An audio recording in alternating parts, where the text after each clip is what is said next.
In this podcast, we explain English as a simple concept, as usual, using easy-to-understand terms. Whether you're just starting out or looking to improve your language skills, you're in the right place.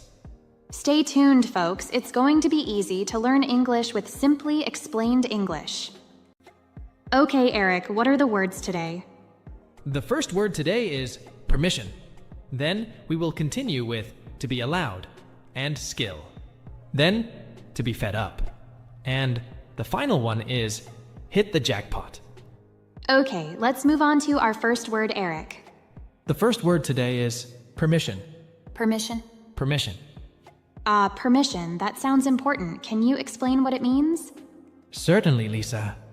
When someone tells you, yes, you can do it, it means you have permission to do it. Can you give us some examples, Eric? Of course. Imagine you're a student in class and you want to go to the restroom. You might raise your hand and ask the teacher, "Can I go to the restroom, please?" Oh, I understand. So, permission is when someone says it's okay for you to do something. Exactly, Lisa. And in another scenario, let's say you want to borrow your friend's book. You might say, "Do you mind if I borrow your book?" And your friend might reply, "Sure, you have my permission." So in that case, permission is giving someone the right to do something. That's correct. Let's have a look at our example dialogue. Hey, Jenny, can I fly my drone here? I'm not sure. Let me ask the park ranger for permission. Yes, you have permission to fly your drone here, as long as you follow the park's regulations. It's great, Sam. It's always best to get permission first. Do you think there are situations where permission can be important? Absolutely, Lisa. For example, when we're children, we need our parents' permission to go out or do certain activities. And even as adults, we sometimes need permission from our bosses or other people who are responsible for doing some things. I see. So permission helps to understand that things are done safely and responsibly. Exactly. And sometimes, if we don't ask for permission, we could get into trouble or upset someone. True. Asking for permission can avoid problems. Well, that's all about permission. Let's move on to the next word. All right, Lisa, let's dive into our next word. It's to be allowed. To be allowed. To be allowed. That sounds like it's related to permission. Can you explain it to us, Eric? Sure, Lisa. To be allowed means to have permission, or something means to have the right to do it. I see. So it's about having the okay to do something, isn't it? Sure thing. Imagine you're a student in class, and you want to use your phone. You might ask the teacher, "Am I allowed to use my phone during class?" Oh, I get it now. So, to be allowed is when someone says, it's okay for you to do something. Exactly, Lisa. In another scenario, let's say you're visiting a museum and you see a sign that says, "No photography allowed." That means you can't take photos inside the museum. So in that case, to be allowed means having the right or permission to do something. That's correct. It's all about having the right or green light to do a certain action. Now let's look at our example dialogue. Hey Sarah, are we allowed to bring outside food into the theater? I'm not sure, Tom. Let me check the theater's policy. Excuse me. Are we allowed to bring outside food into the theater?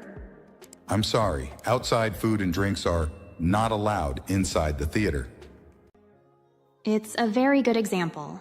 So, do you think there are situations where to be allowed is important? Absolutely, Lisa.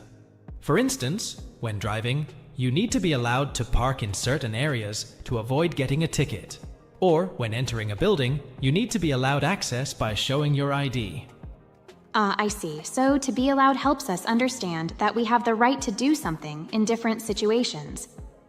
Yes, Lisa, it's important to know the rules and follow them to ensure everything goes well. Well, that was a great explanation, Eric. Thanks for clarifying to be allowed for us. No problem, Lisa. And remember, listeners, always make sure you're allowed before taking action. Absolutely. Now let's move on to the next word. What is the next word, Eric? The next word is skill. Skill? Skill. Skill. That's an interesting word. It means the ability to do something well. Skills can be learned or improved with practice. And everyone has different skills. Let's use it in a dialogue. Imagine two friends talking at school. I heard you're really good at playing the guitar. Thanks. I've been practicing a lot. It's a skill I really enjoy improving. I wish I had a musical skill like you. I'm better at sports, I guess. That's cool. Every skill is important. Maybe you can teach me something about sports and I can teach you the guitar. That's a great dialogue, Eric. It shows how skills can be different for everyone. And we can share and learn from each other. Right, Lisa. What skill are you proud of? I'm quite good at drawing, I think. It's a skill I've been practicing since I was a kid. How about you, Eric?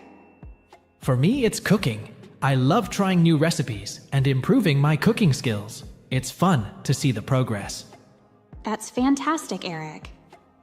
Sharing your skills with others can also bring a lot of joy. Have you ever taught someone how to cook? Yes, I've taught a few friends. It's amazing to teach them knowledge and see them get excited about cooking. What about you, Lisa? Yes, I have. I've given my younger cousin some drawing lessons. It's nice to see her enjoy and improve her drawing skills. That's wonderful. Sharing and learning skills can be a useful experience for both sides. It helps us grow and connect with others. Absolutely, Eric. Skills are a big part of personal growth and can also build strong friendships. Remember, everyone, no matter what skill you want to learn or improve, it's all about practice and patience. Well said, Lisa. Whether it's drawing, cooking, playing an instrument, or sports, every skill is valuable. Keep practicing, everyone. Okay, let's move on to our next word. What is the next word, Eric? The next word is to be fed up. To be fed up. To be fed up. To be fed up? What does that mean? It means to be very tired of something, or to be annoyed because something has been happening for too long. Can you give us some examples? Sure. Imagine two friends talking. One friend says, "I am fed up with this rain. It's been a week." And the other friend might say, "Me too. I want to see the sun again." That's right. They are both tired of the rain. Can we use to be fed up in other situations? Yes, like when you have too much work.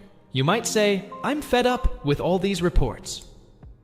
So, it's not just about the weather or small things. Correct. It can be about anything that makes you feel tired or annoyed. So let's see it in an example dialogue. I'm so fed up with this old computer. It keeps crashing, and I can't get my work done. I know what you mean. I'm fed up with the slow internet connection in the office. It's driving me crazy. We should talk to the boss about upgrading our equipment. I'm tired of dealing with these issues every day. That's a great example, Eric. It shows how people can be fed up with different things in their working lives, like technology problems at work. Definitely. When you're fed up, it often means you've been patient for a while, but have finally reached your limit. People often do something or make some changes when they are fed up. Lisa, have you ever been fed up with something?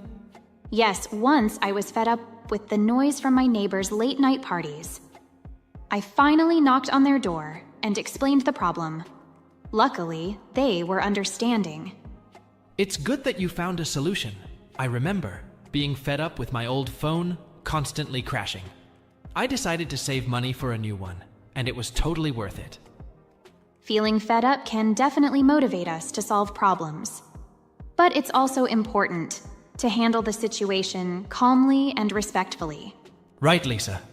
It's okay to feel fed up, but how we express it and solve the issue is key. Remember, everyone, if you're fed up with something, try to solve it in a positive way.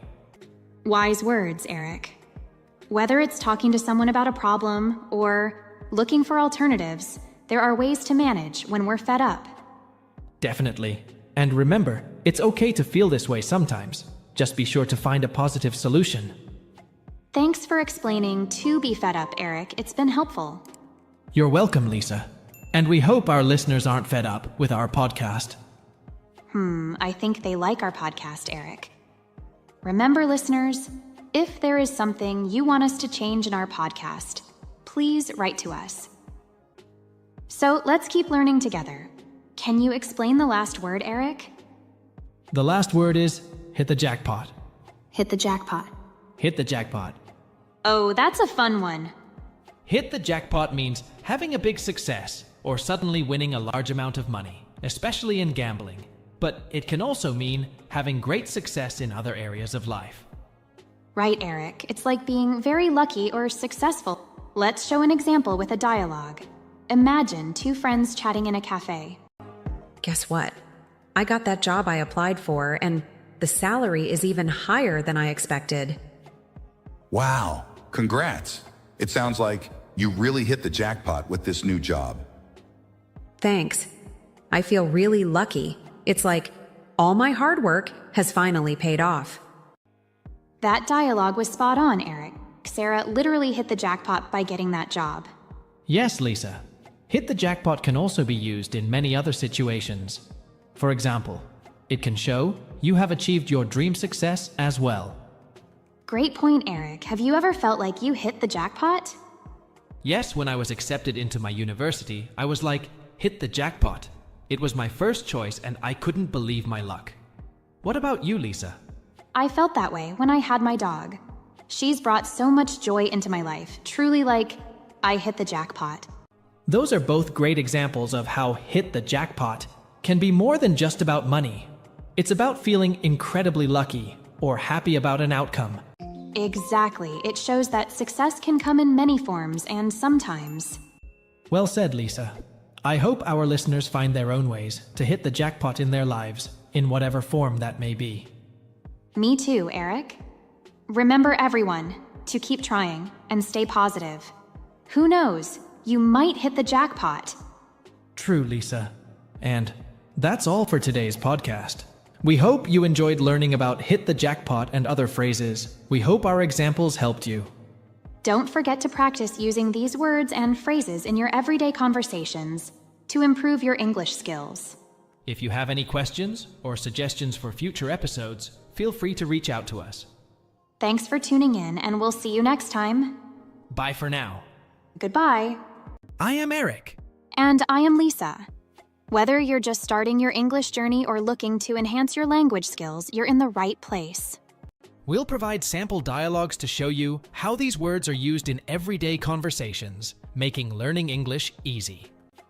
So if you're ready to simplify your English learning experience, let's get started. Okay, Eric, what are the words today? Okay, Lisa. The first word today is weird. Then we will continue with convenient. And to compare. Then to run into. And the final one is to cost an arm and a leg. Okay, let's move on to our first word, Eric. The first word is weird. Weird. Weird. Weird? That's a strange word. What does it mean? Weird means something that is very unusual or strange, not what you expect. Can you give us some examples of weird? Of course. Imagine two friends talking about a movie. One friend says, "That movie was so weird.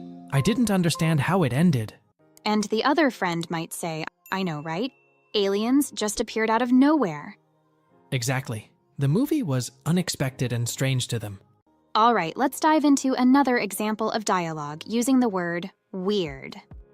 Hey, have you seen Tom's new haircut? No, I haven't. What's so special about it?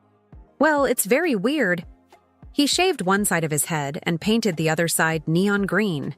Whoa, that's weird. That's a great example, Lisa. It shows how someone's unusual haircut can be described as weird because it's not typical or expected. Definitely. Now, let me ask you, Eric, what's the weirdest fashion trend you've ever seen? Oh, I once saw people wearing socks with sandals. It was quite strange to me. Socks with sandals? That does sound like a weird combination. Let me ask a question. Can weird be a good thing, Eric? Sometimes, yes. If someone has a unique style, you might say, "Your style is weird, but I like it." So weird can be interesting and cool. Right. It's all about context. Now, let's try a different setting. Imagine you're at a food festival. Okay, so maybe someone tries a new food and says, "This tastes weird, but it's actually delicious." Perfect. They're surprised because it's different, but still enjoyable. I see. Weird is about things that surprise us. That's it. But remember, it's polite to be careful when calling something or someone weird. Why is that, Eric? Because calling something weird can sometimes be rude if you're not careful with your words. Got it? We should use weird in a friendly way. Absolutely. And it's okay to like weird things. It makes life interesting. That's true. Thanks for explaining weird, Eric. You're welcome, Lisa. Accepting the weird can be fun sometimes. Yes, and we hope our listeners enjoy discovering weird and wonderful things in English. Okay, let's move on to the next word. The next word is convenient. Convenient? Convenient. Convenient means something that is easy to do or use, something that makes life easier. Ah, so like when something saves you time or effort? Exactly. For example, if a store is close to your house, you might say, "It's convenient because I don't have to travel far to shop." I see. Can you provide an example dialogue using the word convenient? Sure, Lisa. Here it is. Hey, Sarah, I heard there's a new coffee shop near our office. Really? That's so convenient. We can grab a quick coffee before work or during our lunch break. Absolutely. It's just a 2-minute walk from here. Let's check it out tomorrow morning. Great idea. It'll be nice to have a convenient option for our caffeine fix. That's a great example, Eric. If something is easy and close, it shows it is very convenient. Definitely, being convenient is important for many people, especially when they have busy schedules. Having things like shops, restaurants, or services close can save a lot of time and effort. All right. Now let me ask you, Eric. What's the most convenient invention you use in your daily life? That would have to be my smartphone. It's convenient because I can do so many things with it, like check emails, navigate, and stay connected with friends. Smartphones are definitely useful devices. Now let me think. What's the most convenient mode of transportation for you? For me, definitely my bicycle. It's convenient because I can easily navigate through traffic and reach my destination without worrying about parking. That sounds great. Now, Eric, do you have any tips for our listeners on how to make their daily routines more convenient? Sure. One tip is to plan ahead and organize your tasks efficiently. This can help you save time and make things more convenient. Great advice, Eric. Planning ahead can definitely make life more convenient. Well, it seems like we've covered the word convenient quite well. Shall we move on to the next word? Yes, let's move on to the next word. The next word is to compare. To compare. To compare. To compare means to look at two or more things and see how they are similar or different. So like when you look at two things to see how they are the same or different. Exactly. If you're shopping for a new phone, you might compare different models to see which one has the best features. I see. Can you provide an example dialogue using the phrase to compare? Sure thing. Here's one. Have you decided which restaurant to go to for dinner? Not yet. I'm still comparing the menus to see which one has the most options we like. Yes, it's a good idea to compare them before we decide. I got it. In this dialogue, Brian compares the menus of different restaurants to decide where to eat, right? That's correct, Lisa. It's a common situation where we use the word to compare to make decisions. All right. Now let me ask you, Eric, what's something you recently compared before you made a decision? Well, I recently compared the prices of different laptops before I bought one for work.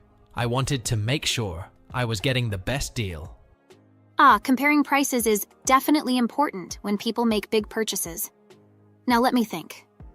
What's something you often compare when you shop for groceries? For me, it's the prices and quality of fruits and vegetables. I like to compare them to make sure I'm getting fresh produce at a good price. That makes sense. It's important to get the best value for your money. Now, Eric, do you have any tips for our listeners on how to compare things effectively? One tip is that they should make a list of criteria that are important to them before they compare. This can help them stay focused and make a better decision. Great advice, Eric. Making a list can certainly help them compare things more easily. Well, it seems like we've covered the phrase to compare quite well. Shall we move on to the next word? Yes, let's move on to the next word. The next word is to run into. To run into. To run into. To run into is a phrasal verb, and it means to meet someone or something, often by chance, unexpectedly. So like when you meet someone unexpectedly without planning to? Exactly. For example, if you're walking in the park and you see a friend you haven't seen in years, you might say, "I ran into Sarah at the park." I see. Can you provide an example dialogue using the phrase to run into? Sure, Lisa. Hey, Amanda. I didn't expect to see you here. Oh, hi, Mike. Yeah, I was just taking a walk in the park. What a surprise to run into you. I know, right? I was just jogging. How have you been? I've been great. Thanks. It's so nice to run into a familiar face. We should catch up sometime. Definitely. Let's exchange numbers and plan something soon. That's a nice example of running into someone, Eric. It shows how the phrase is used when you meet someone by chance. Absolutely. Running into someone can be a pleasant surprise, especially if it's a friend you haven't seen in a while. Is to run into only for meeting people, Eric? No, it can also mean to encounter a situation or problem, like we ran into some traffic on the way here. So it can be used for both good and bad surprises? That's right. Now, let's try a different setting. Imagine you're at a store. Maybe you were looking for a gift and you found the perfect one. You could say, "I ran into this amazing book. It's just what I was looking for." Perfect. You found something unexpectedly? That was just right. I see. To run into is about unexpected encounters. Yes, and it's always a surprise. And remember, running into new experiences can be exciting. Thanks for explaining to run into, Eric.